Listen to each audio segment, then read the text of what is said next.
great things about working on Dragon Age is that the development team has really challenged itself to bring something new to the fantasy genre. It's a genre that's so saturated that we really have been pushing ourselves to stand out, to bring something fresh and unique, and I really enjoy that process.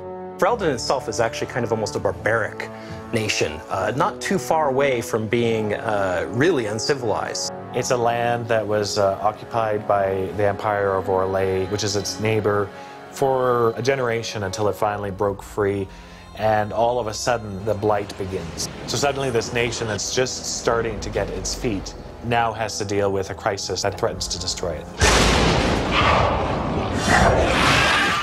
We're not telling a story with words alone in Dragon Age Origins. What's in the levels actually tell you a visual story and also an archaeological story as you're going through the game.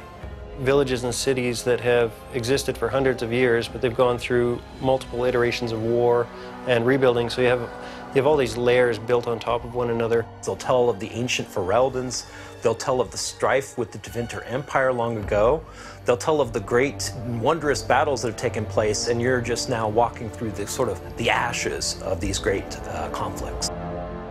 We definitely pulled a lot of historical architectural reference. We were trying to make something to where you could imagine people working, living, breathing in these spaces. The dwarves, which are very Aztecian, Mayan influenced, very angular shapes. You have the humans, some of the Anglo-Saxon 1280 influences. You know, lots of timber, lots of like rough stone. It definitely makes it feel like it's kind of almost like the frontier of a fantasy nation.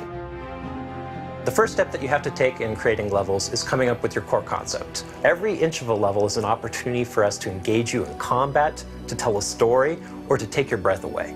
For example, one of the most visually stunning places that we have is the Urn of Sacred Ashes, an ancient place built kind of at the early days of the church. We always wanted to have a very striking entrance, which gives you a sense of age and history and grandeur. You would go through and figure out what happens in every individual room, so people would have a map of what to do on the art level creation side, and also for later on for you when you're actually bringing it to life with creatures and combat.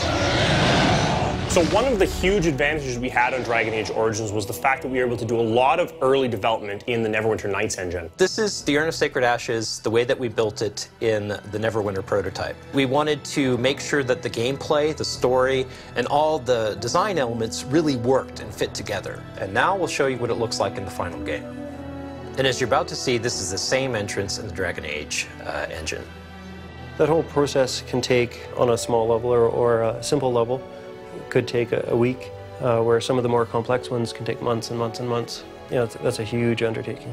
Ferelden is just one country on the main continent in Dragon Age universe, so there's certainly a lot more to explore and talk about in the future.